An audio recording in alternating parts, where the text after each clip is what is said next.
Hey everyone, and welcome back to Below the Line. I had the opportunity to sit down with producer, actor, and director Tom Malloy.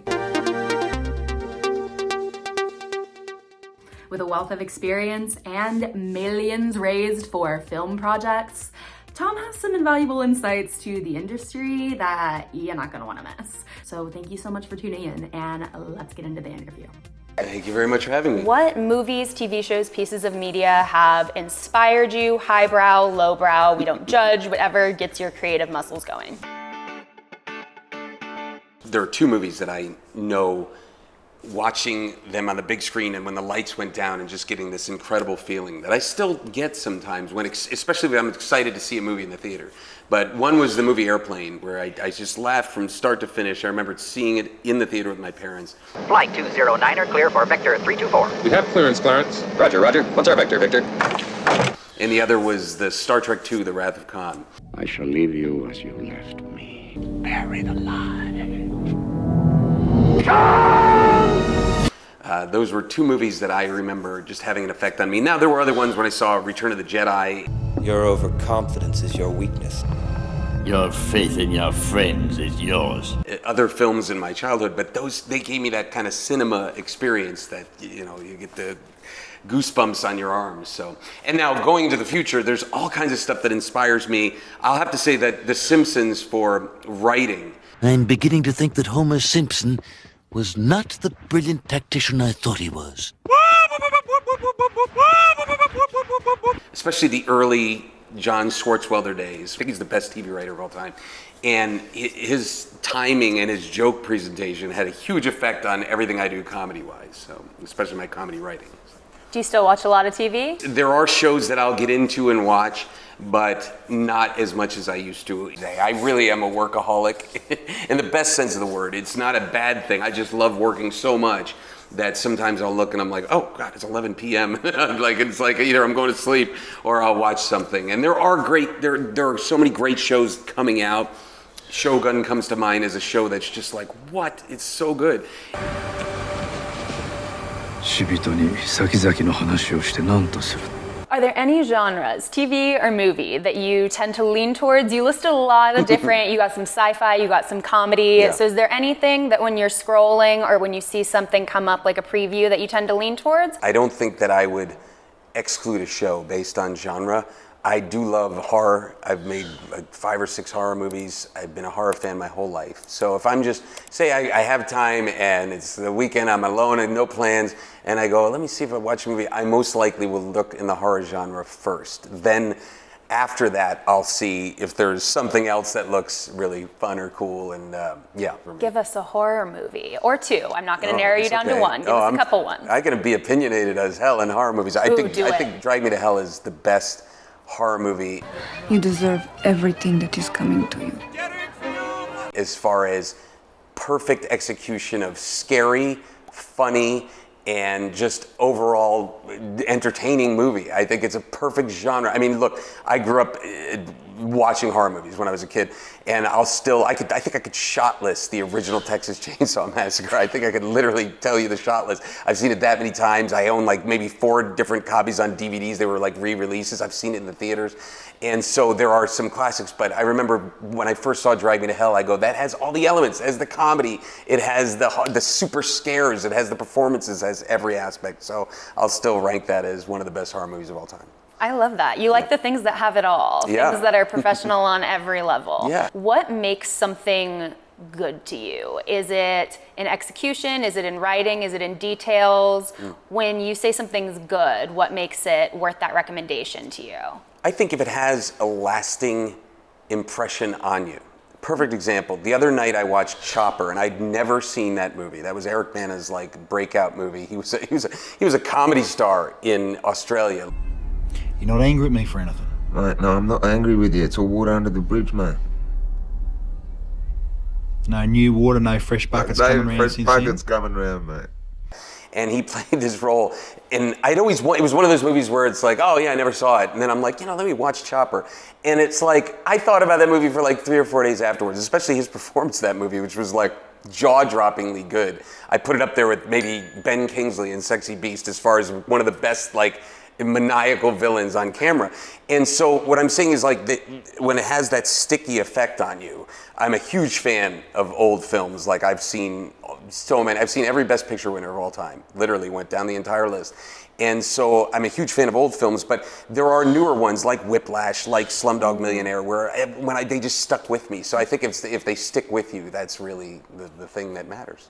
So you've talked a lot about people in the creative industry, people in the film industry that inspire you. Obviously, you have a lot to draw from. Is there anyone who inspires you who is not in the film industry? Is there anything that you've seen or that you watch or that you're into that's non-film related that you feel inspired by?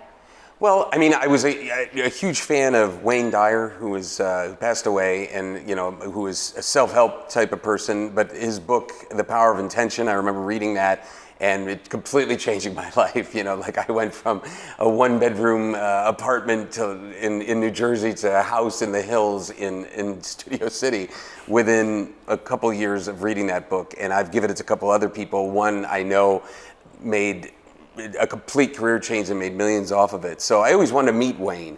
I kind of put him up there with Marlon Brando as far as my personal inspirations, Marlon Brando from an acting perspective, and Robert Evans, who out of the three, I did meet Robert Evans. The other two passed away, it's not gonna happen. Yeah. But Robert Evans I met, I talked to, and that was super cool. Like, I mean, to me as a producer, he was the top. What would you say that book did for you? What did you take from it that got you there? It was a believe it to see it mentality. That, again, the title of it is The Power of Intention, and if you're kind of intending to do something and you march forth towards it with the full belief that it's going to happen, as long as you keep doing it, things start to change around you.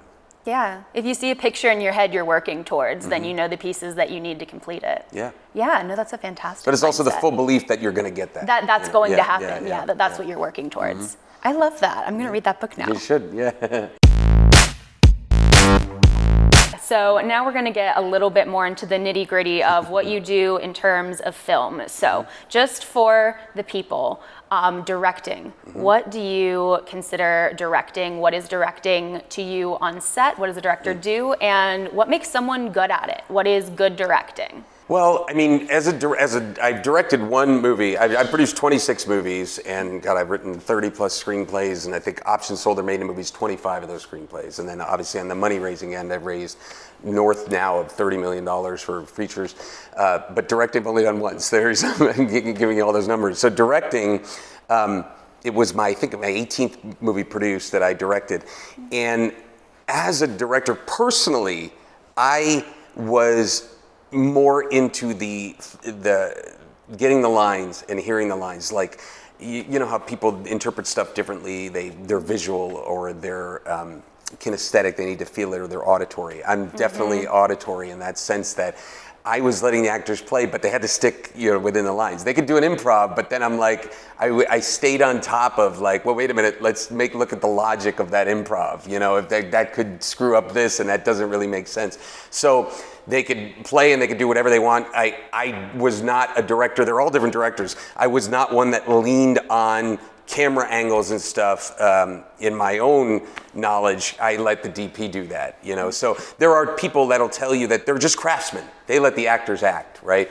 And for me, it was the complete opposite. I let the craftsmen kind of do the craft behind it, and it was like, you might say, I'm going to the pool, and it was like, I wanted to be like, I'm going to the pool, like a literal change like that. I remember there was an actor on set, he was a super funny guy, that he said, the line was like, they should put that shit on Breaking Bad. And he was saying it, they should have put that shit on Breaking Bad. And I'm like, no, you gotta emphasize the shit. Like, and I made him do it like 4 times until he finally emphasized the right word. And so I'm that specific with the language. And so that's my personal directing style. Other directors I just like, and everybody likes, if they have that vision and they are strong with that vision. No one wants a director that's like, what do you guys think? Should we do like, we want to do a shot in here? Like, no one wants that. They want a general on set. Yeah. No, I've definitely had, as an actor, directors just say, just do what you want. And that's fantastic, but like, it doesn't give you the idea that they have a real passion for what they're moving towards. Of course. you're much more into producing. So could you define what a producer is for people and what's their job? Well, there can be different ways to define a producer, but ultimately they're the one that puts the entire project together, and that could be from the financing, from the cast, and then afterwards the selling of it, and moving it to getting a financial return. But a producer is, I've always tried to say, if it's somebody outside the industry, say we're talking to an aunt and uncle or something like that, you say it's kind of a layperson, exactly. But you say it's kind of like a wedding planner. It's like that's the person that's putting everything together. Now the priest is going to be like the director that's, and doing the ceremony and all that. But the wedding planner has to think about the whole big picture. And that's really what a producer does ultimately. Now, there may be a creative producer that's just for the creative, putting everything together and casting and stuff like that. There may be a nuts and bolts type producer that's more of like a line producer, but has the crew and knows exactly what the UPM should be doing and all that stuff. But the best, and I guess the way that I would like to perceive myself, is a producer that does all that stuff, that makes people comfortable on set. On the last movie I produced, I had an AC that was leaving us halfway through come up to me and say, like, I've never met a producer that knew every single role and everybody and what they've done. I mean, I was an actor for so many years, but I was paying attention. And funny enough, we heard the Disney talk just before. It's, Dick Cook, who I met, was the head of Disney Studios, and it was just cool to meet him because I met him at Arts Deli. I went up and I said, Dick, I'm a big fan. He was like shocked that somebody's coming up to him. And he created the Pirates of the Caribbean franchise and all that stuff. He was so huge and beloved.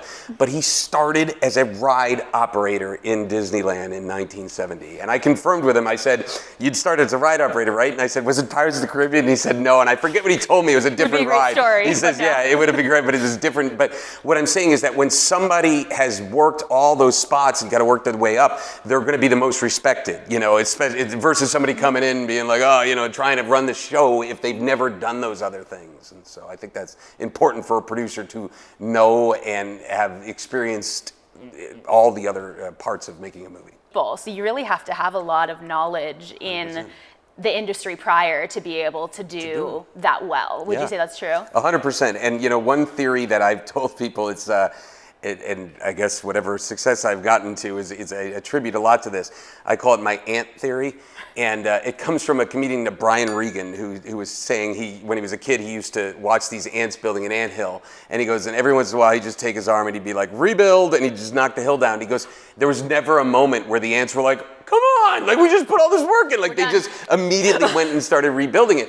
And I always said that was my theory of movie producing and really this industry. It's like, oh, we got this guy and then he fell out, he can't do it, okay. I didn't take a moment to go, and lay in my bed for a whole week. I went, all right, let's get something else. Oh, this financing fell through, boom. This location, bang. And so you have to be that ant, not taking anything emotionally or personally and just going, all right, how do we fix it? Solution. I'll tell that to people on set. If somebody, complains, we got to shoot this in the thing, and there's no way the car's got a flat tire, I'll just be like, solutions. Like, what do we do? I'll just throw them out. Yeah, exactly. So there it is. That takes a lot of confidence too, to be able to make a choice and say, this is what we're doing, and if it doesn't work out, then this is plan B, and just be like, I'm going to lead this team and have confidence in the choices that you're making for the entire production. 100%. Let me tell you a fun story. So this is, look, the key is you get that confidence from experience, right? So I was not on my first professional movie I did called The Attic. I wasn't trying to pretend like I knew what I was doing. I didn't. I just kept silent. And I worked with two producers, Amy Schoff and Ison Robbins, that had done 20-something movies at that point. And they were like mentors to me. And I remember we had the director of Pet Sematary, Mary Lambert, and I was one of the actors in there, and Elizabeth Moss was the lead role. It was Alexander Daddario's first movie. But we had Fangoria there that day, and it was a very tense day. And Elizabeth was she like commits suicide, blows her brains out. And so we had the gun here, and the guy behind her had, the effects guy had like a canister with the CO2 cartridges in, and when she was gonna click, he was going to shoot the brains of the ceiling, and it was a low-angle shot. And so we had all this stuff. We only got to do it once because we'd have to paint the ceiling and all that stuff, and it was like that would just take the whole day. So big. And so they're like, okay, roll sound, and they're about to go, and I went, oh no, there's something wrong. And I go, wait, time out. And everybody turned to me, and I remember Mary Lambert turned to me like, who the fuck? Is stopping. It was a hero move. And I went, there's no entrance wound on her chin. I said, when she falls away, you're not going to see it. And Mary turned to the effects guy, and he went, oh yeah, he's right. And everybody's like, oh, Tom, they're giving me high fives and stuff like that. And then they did it, and truly on the camera now, after she does it, you see her fall and you see her wound. All he did is put a little red, and then she covered it with the gun, and then they shot the scene. But I laugh at that because that was 2005, now 2024. Now I'd be like, all right, time out, everybody, shut up and listen to me. Like, it's like, because I have the power to, do that because of the experience and the confidence. You see what I'm saying? Like there would never be a moment where I'd be like so scared to say anything and scared if I'm going to get yelled at. I'd be like, all right, even if I did it and somebody said we already did that, I would be like, well, I'm glad I said it anyway, just so we know to double check, And so, again, experience leads to confidence. Yeah, no, definitely. So would you say, in terms of both producing and directing, do you have a preference? Is there a seat you like to sit in more? And we'll throw acting in there too, since you've done that. Is there a seat you prefer to sit in, or do you like the mix that you've kind of been managing? I guess that answer has changed over the years. I mean, I was an actor for so long, and I've been in 40-something movies, and I still love being an actor. But I also love being a producer, and I also love being a director. So I think that has changed. I would have, if you did this interview 10 years ago, I was like, oh, I hate producing, because acting is the number one thing. And so I think that as I did more and more producing and got better and better at it, more and more experience, I enjoyed that aspect of it. I still love acting, and I've been doing it since I'm 10 years old. So I love being able to nail a role. And the one movie I did, Trauma Therapy, they were calling me One Take Tom, which I'm like, I love that. You call me One Take Tom, because I was always hitting it take one and nailing it. And I like that, reputation, because having seen it on the other side and seeing how tough it is to put a movie together, I want to make it as easy as possible for, the director, the producer, everybody. And now, I own a film sales company, and so I know the distribution side. So there's all that value there that I have. And so all I can say is I like it all. I've only directed one film, but one thing I'll say is as an actor, writer, producer, I never branded myself. I did dramas, I did horror movies, thrillers, maybe a little bit of comedy, but I decided as a director I'm only doing rom-coms. So I did the first Ask Me to Dance. We have 88% on Rotten Tomatoes. I used to teach ballroom dancing. I don't anymore, but I still love to go out dancing. I have borderline personality disorder. I'm also bipolar. You like to dance? No. It was Brianna Evigan and Mario Cantone, and it was real fun, and myself, real fun dance movie. And so I'm only going to direct rom-coms, because branding is something that people are like, oh, I don't want to get stuck in this, but it's like the opposite is true. So, years from now, say you're a producer and you go, I want somebody to direct this rom-com. Oh, Tom Malloy, he does rom-coms. Versus if I was directing all kinds of things or whatever, you can never go, oh, I never wouldn't think of him. You would just think of him as a good director. You know what I mean? So, directing, I've said, only doing rom-coms, so I'm looking for my second rom-com now. That's such a specific, strategic thing that I think a lot of people wouldn't know or think about the industry. And I think there's a lot of things like that, kind of like you said with producing, like you figure out kind of the unspoken rules and the things that are maybe the better strategy to go about as you go along, and you have to stay in it, and you have to want to keep doing it, and you have to, like you said with directing, be interested in the projects you're doing and have a vision for where you're headed. 100%. Like definitely. You said the book told you to do. Yeah, yes, exactly. The power of intention, yes. So kind of going back a little bit, you said you've been acting since you were a kid, and you've been dancing for a really long time too. So when did the performing start, and what started it? What did your early days as a creative look like? How did we get here? I think, let's see, acting-wise, it was probably, I think I was a sperm cell. I think that's how long ago it was. I think it was that long ago. But no, I mean, I had always wanted to when I was a kid. I always had been the class clown, and my first role was Captain Hook and Peter Pan in 4th grade. Peter Pan was a girl, so I was the lead male role back then.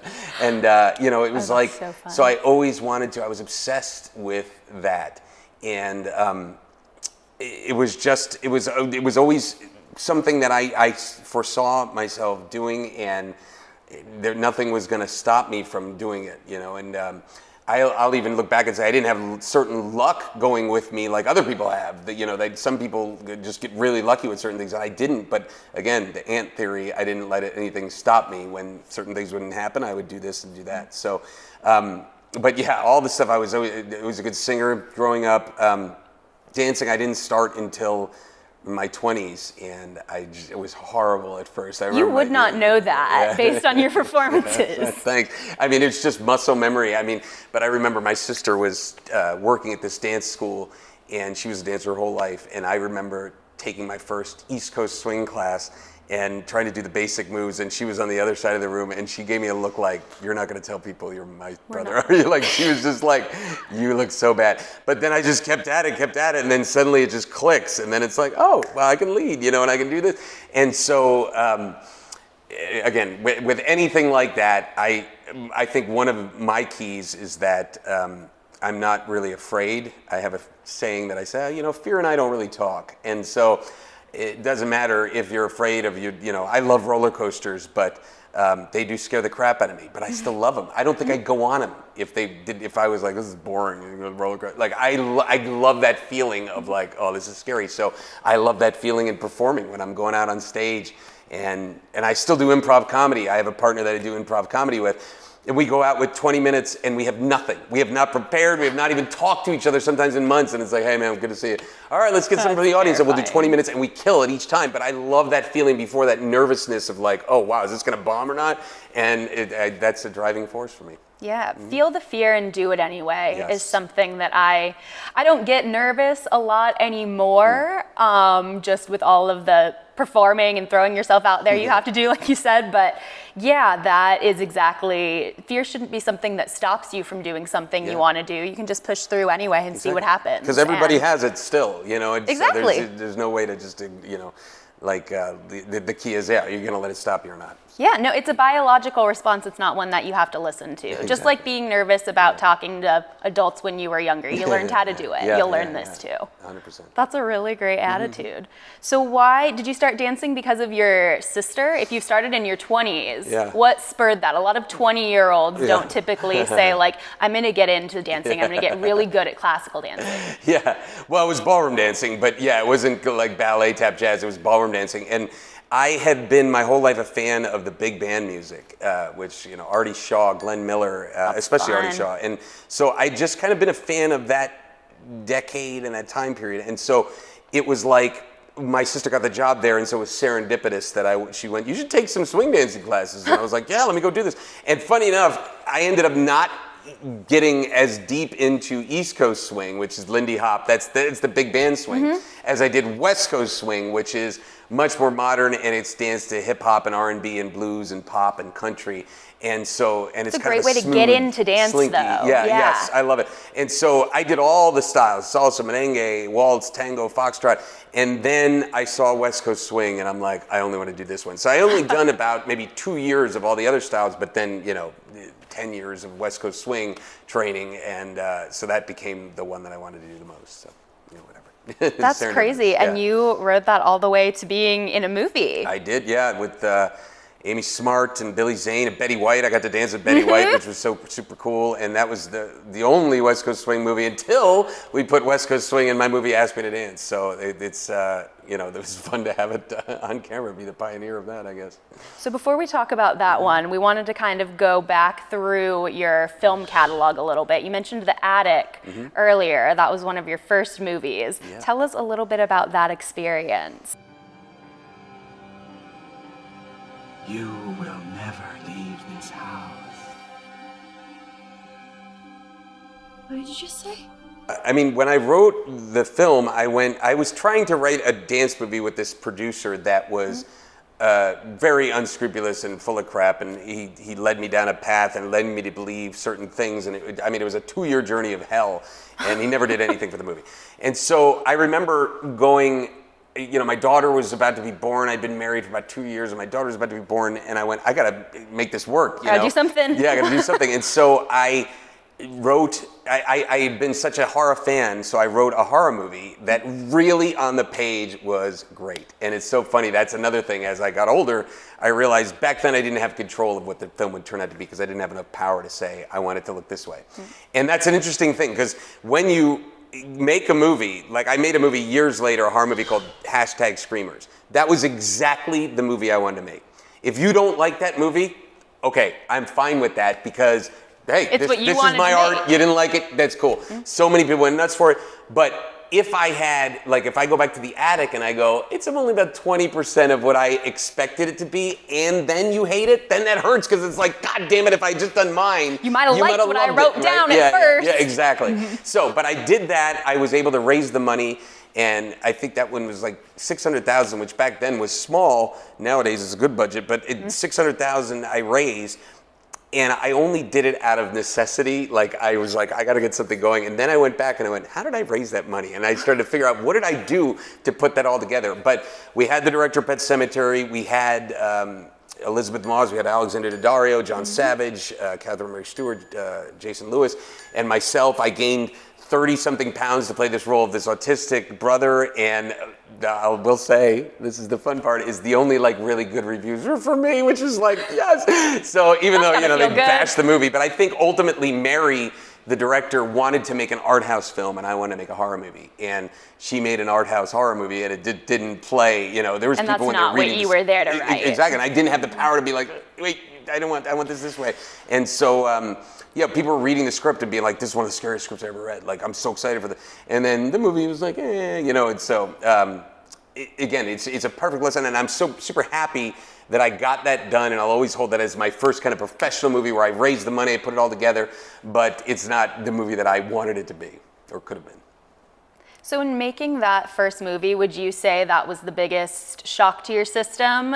Is the power dynamic of being the writer of a movie, and you want them to make your movie, but they're doing some things to it that's not necessarily what you intended, but you're not the director, you can only do so much. Was that tug-of-war of creative power kind of the biggest surprise, or were there other things that you kind of had to adjust to within the process of making that one? Yeah, that was one of the biggest surprises. One other surprise that I see it when I see new people making a movie, like I had a producer, an executive producer on this last movie, and also when I did Ask Me to Dance. And what it is this: they think they're making the greatest movie of all time, and I think that is so true. People, when it's their first movie, like I remember making The Attic, being like, this is gonna be bigger than Halloween. Like, I mean, I thought, and everybody kind of had that attitude. But once you get more experience, you go, you just want to make a good movie where, or a great movie where you can go out and you'd be proud. And I'd show it to you, and Ask Me to Dance, Screamers, Alphabet Killer, where I'd show them to you, and I wouldn't be like, here's my movie. You know what I mean? Kind of embarrassed. You're like, here's my movie. Dude, here's my movie. I think you're gonna love it. And so that's the goal. And I still see it on movie sets all the time. Like, people think that movie that they're making is the be-all, end-all, and they're not thinking long-term career type of thing. This movie is their career. Exactly, that's everything. That's the live or die, and that's something that as I've done more films, it's just another movie, man. It's like you hope you're just gonna hit it out of the park, it's gonna be a home run, but even when you do, it's still just another movie. So how long did it take you to kind of break out of every project was the end-all be-all of your career? Or did you have the foresight? About maybe 6 produced films in, I'd say, because I still had it on Alphabet Killer. I still, Love and Dancing, I still had it. I mean, we did stuff, because what happens is sometimes you do things that are like so stupid, like, here, just put on my credit card, because you're thinking, I'm gonna make $1 billion from this movie. So like, it doesn't even matter. Exactly, it doesn't even matter. Anybody that doesn't think that way, you're like, they don't know. I'm going to show them. You know what I mean? This is my baby, and it's going to be the best. And so it took until I started. I remember making a movie called Ashley that was very well received, and we sold it, made some good money on it. I'm Ashley. I'm just getting started, and before I'm done, I'm going to have it all. And it was an LGBT film. And that was the first one where I went, okay, it's another movie, let's see what we can do. And funny enough, that was one that we made money on, because we were just, what elements can we put in? How can we make it the best we can make it? And so that was the first one where I kind of came into my own as a producer. Funny story there. I remember 2 in the morning getting a call that the sound person had quit. I think it was a sound guy. He'd quit for whatever reason. And I got up, and I was living in Sherman Oaks. I got up, I washed my face, water in my face, and some text, put an ad on one of the, I think it was Mandy.com at the time. I don't even know if it's still around. And set the whole thing up. And we were, by the way, shooting at 6:30. And got somebody within a half hour, and that person was there at 6 a.m. So he was actually there when we pulled in. And I thought about that, and I'm like, that was my first real, I'm cool as a producer, because I knew if that had happened during Attic, Alphabet Killer, Love and Dancing, that would have put me in the hospital. I literally would have had a nervous breakdown. I sound like, what the hell are they gonna do? I would have freaked out. And that, I didn't react. I was like, all right, find somebody else. And so that's when I went, okay, now I know how to produce. So yeah, there you go. So you mentioned before when you were looking at the questions that Gravesend was on here, and you hadn't thought about that for a minute. Not many people know that there is a Gravesend, Brooklyn. That's because over the years, the people thought it brought bad luck to have a name so closely associated with death. That's a big moment. So talk about it. I'm sure you remember it. I do. I was going to Little Italy. I used to spend a lot of time in Little Italy in New York City. And we were there at a restaurant. We had a different restaurant that we normally went to, and my parents picked it. And I remember being a little bitchy about that. We're not going to Paisanos, we're going to Il Forneo. You're going to dinner with your parents. Yeah, exactly. And one of my uncles was kind of like a funny guy. He passed away, but the waiter came up and said, all right, what can I get you? And my uncle's like, what can we get you? Joking. And he said, how about some money for my movie? And I went, you're shooting a movie? And then it went from there. So I stayed in touch with him. This was pre-email when you had to actually call somebody. And I got this waiter's number? Yeah, got the waiter's number. And then I went and auditioned for this role, and he cast me. And there was 4 of us, 4 roles. And I think I was probably the second or third. No, I think probably the second biggest role in the movie. And when we ended up shooting it, we shot it on the streets of Brooklyn. We would go up to a street corner, there'd be a gang of thugs, and we'd be like, you guys want to shoot a fight scene? They'd be like, yeah. Big fights would break out. I was like, I'm not sure if I'm going to survive this movie. And I was going to college at Montclair University in Jersey, and shooting all night, and then coming back, and then going to class all day, and then maybe sleep an hour or 2, and then drive back into New York City, and then shoot.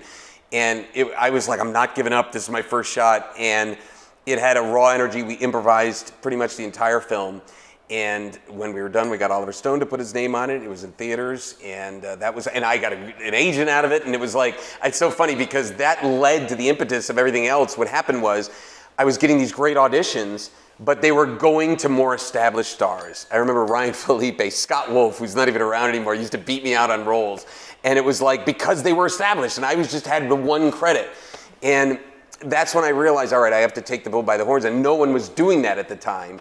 And I remember going to my agent in early 2000s and saying, I want to be an actor, writer, and a producer. And she said, you can't, you got to be one thing, you got to focus on one thing. And I guarantee that agent today, it's the opposite. It'd be the opposite. If you were like, I just want to be an actor, they'd be like, well, you got to produce, you got to write, you got to date. They would tell you that. And so I feel like I trailblazed that, but it was because Gravesend didn't get me I didn't have the luck to get the right roles from that. But it's still, the director and myself are the only 2 kind of still working in the business. And, we shot it over maybe 2 years. We kept going back and then shoot another weekend or 2. Yeah, and it was crazy. And I went up and down in weight, maybe 20 pounds, just, haircut, long, short, you know what I mean? But Sal, the director, used to say, well, if they're looking at that, they're not looking at the movie, and he used to say that. And ultimately, like I said, it worked. We won all kinds of festival awards, and we got it in theaters. We got Oliver Stone, and so that was it was a fun first achievement. Let's put it that way. Okay, so moving up a little bit, Alphabet Killer. You were a little bit more experienced, but you were very, very involved. You were wearing a lot of the hats on this production. A 10-year-old got separated from the group, fell from a balcony, and died. Any evidence of foul play? No. But it's interesting. I did. Attic was done, and then I wanted to get to the next level filmmaking wise, and that was more. If Attic was $600,000, this was more like $3 million, or maybe 3.5 or so. And I'd written that script, and I got Rob Schmidt, who directed Wrong Turn, which I loved Wrong Turn, and he fell in love with the script and was involved right away. I brought Amy and Eisen, who produced The Attic, with me. And we did that up in Rochester, New York. And we had an incredible cast. Eliza Dushku was lead in Wrong Turn, also the lead in our movie.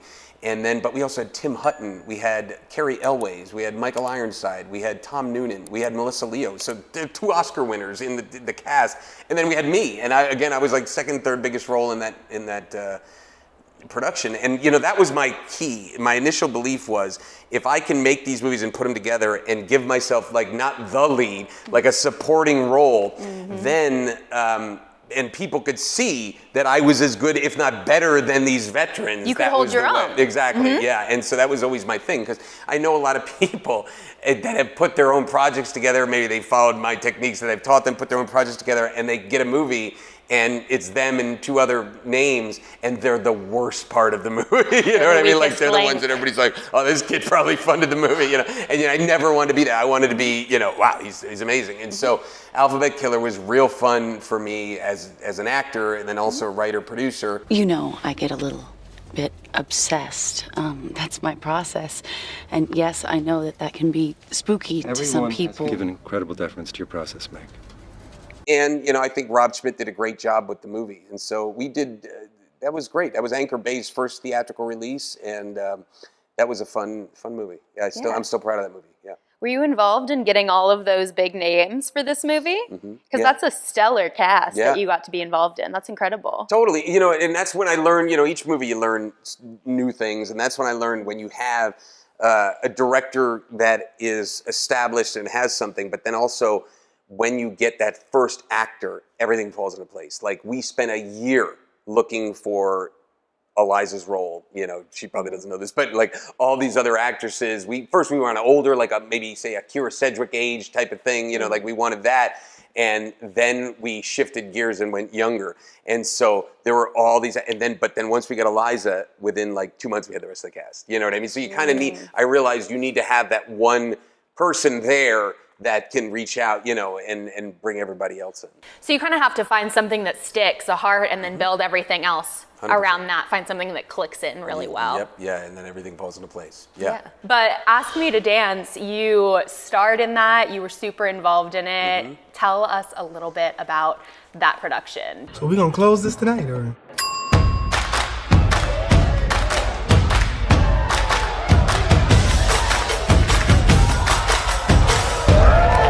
Awesome. Tell us how that was. I feel like that probably took up a lot of your life for a long time. It did. It was interesting because when I made my movie Love and Dancing, and that was the biggest indie film that I had done up to that point, it was a $6-7 million budget. We had a great director in Rob Iscove. He directed Sees All That, which was a great teen movie. And, but it again wasn't exactly what I wanted it to be. Maybe Love and Dancing was, say, 40% of what I really wanted. Up from 20, Up from 20, yeah, I was getting there. And so I wanted to make a different type of dance movie. And, up to that point, I'd been a triple hyphenate, actor, writer, producer. So I felt finally ready to add director to that. So I was a quadruple hyphenate. But interestingly enough, I wasn't even considering playing the lead role. Like, it was in my mind potentially, but I went, let's get a name, right? And so I also wanted to make a movie. I felt there was 2 types of dance movies. One is rich guy, rich gal, poor guy, poor gal, finds dancing with the opposite person, it changes their life. And that's like almost every Saturday Night Fever. And I mean, all the dance movies. Dirty Dancing. Strictly Ballroom, Dirty Dancing, the greatest ones. Then there's another dance type movie, which is a place is closing and they're going to put on a dance show to save that place. That's the other. I just defined 95% of all dance movies. So what I wanted to do was make a movie that was just a really, really funny dating movie, but everybody in the movie could dance or not dance, and so there was, dancing wasn't looked at like, oh, I'm doing West Coast Swing and I'm competing and all that. It was just part of the film, right? So that was fun. But in casting it was Brianna Evigan, who's the star in all the Step Up franchises, and she was so great to work with and just fantastic. And so we had her, then we put Mariel Cantone, we had Joyce DeWitt, we had Kurt Angle, we had all these people. And it was like we ran out of money, really, for an actor. And also, too, you had to have an actor that was 4 qualifications at that point after running out of money. It was one, an actor that could do comedy. Great, there's a ton of those, right? Now, a male actor that could do comedy and also could do ballroom dancing. That's really just narrowing the field, right? Now, an actor that can do comedy, ballroom dancing, and we'll do it for $100 a day because that's like what we had. You know, we'd spent everything else, and it was just like, all right, you have narrowed that field down to like myself. You're getting closer and closer to like, well, abuse on set and put himself, you know, and work all these hours and all that stuff. There it was me. So I just went, you know, we get that. I'll do it. I'll play the role, and the producers were cool with it. But again, it was not my original intention. Funny enough. That's crazy. Yeah. So this was you being like, I'm ready to direct. This is what I want to jump into. Yeah. And then the pieces just kind of fell into place of like, well. Yeah. I suppose I will do this because I can't pay anyone else. Exactly, we don't have the money, and it's super tough. And that's a lot of skills too, to ask someone. Yeah, to teach somebody to ballroom dance. I didn't think that they'd do justice to the role, and so that was the tough part. But yeah, the next, like the rom-com that I want to direct next, there's no role in it for me. You know, I'm not looking and going, I'm gonna play that. Like it's just, you know. And I think as I direct further, it'd be fun to have fun supporting roles. There's great. Directors, you know, Taika Waititi is one that's a great director, puts himself in the movies, and Sidney Pollack was great. I always thought he was such a great actor, and he was a great director as well. So I think that will be the way it goes ultimately, but it's not, you know, I'm going to direct myself as the lead. It's just I think that happened that one time.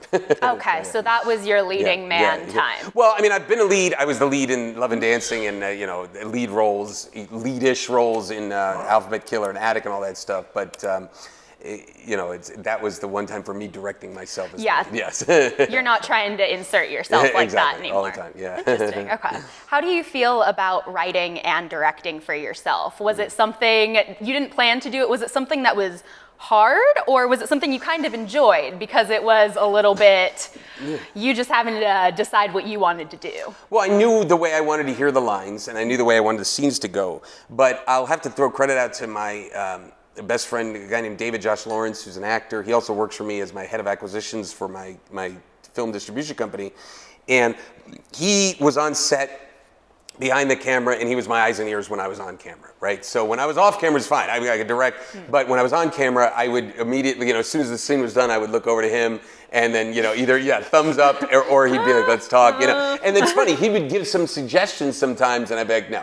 But then he would give some suggestions, and I'd be like, oh, good, that's a good one, you know what I mean? Like, so he was my eyes and ears, so I have him to thank. And even when we did the premiere, I singled him out as the movie wouldn't have been able to have been made without him. So yeah. Okay, that's what I was wondering, is that like, I guess you just have to go back and watch the take and then decide after. No one's sitting there being able to tell you like, you're doing something weird with your eye, I don't like it, like, or you said that line with a little bit of a lilt. That's so you do kind of need a right-hand man like that. Yeah, somebody watching, of course, So after all of that experience, or kind of in the middle of it, you decided to become an author about the financing of movies, which is kind of producing. It's a big part of producing.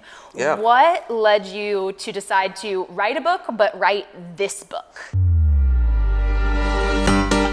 Well, I had read some books on film financing, and they were always not from people, one that had either done it, or they were just more like, putting these business plans together and things like that, or, you know, and that moment where they talk about closing an investor, they didn't, you know, they would say you have to get a negative pickup deal from Sony. It's like, well, is there an 800 number to call? Like, what do I don't know how to do this. How does one do that? Exactly. And so I felt there was missing, right?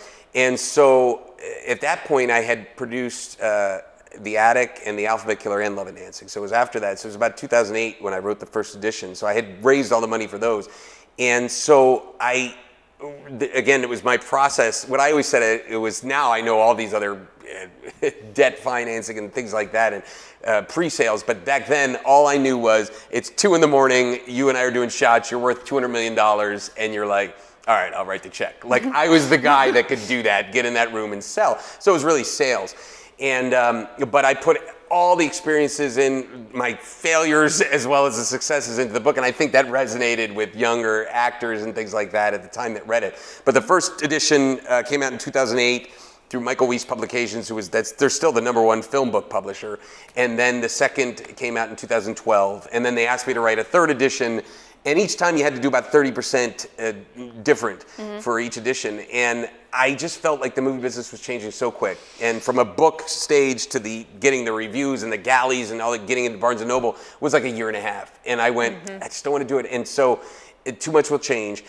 And I put everything on Filmmaking Stuff, which is an online platform. It's myself and another guy, Jason Brubaker. And then we have Filmmaking Stuff HQ, which is our membership site where people can access all this content. But we, over the years, have just curated it to be able to provide up-to-date information. And there's so many people out there that are teaching filmmaking, and it's like, look at their resumes. What have they done? You know what I mean? Like maybe they did one little teeny independent film or something like that, or whatever. It's like they're teaching, or they went to film school or something, but they haven't done something. And our thing is that I'm on the street producing. I have a movie that's just starting shooting in Nashville in a couple weeks that I'm producing. And so I'm always doing stuff. And our key is film financing and film distribution, we're teaching, and no one knows those two things. Like people don't know that. Anybody can go on and say, how do you light a podcast? You know what I mean? Like they go on YouTube, find that, you know what I mean? So we wouldn't be treading new ground there.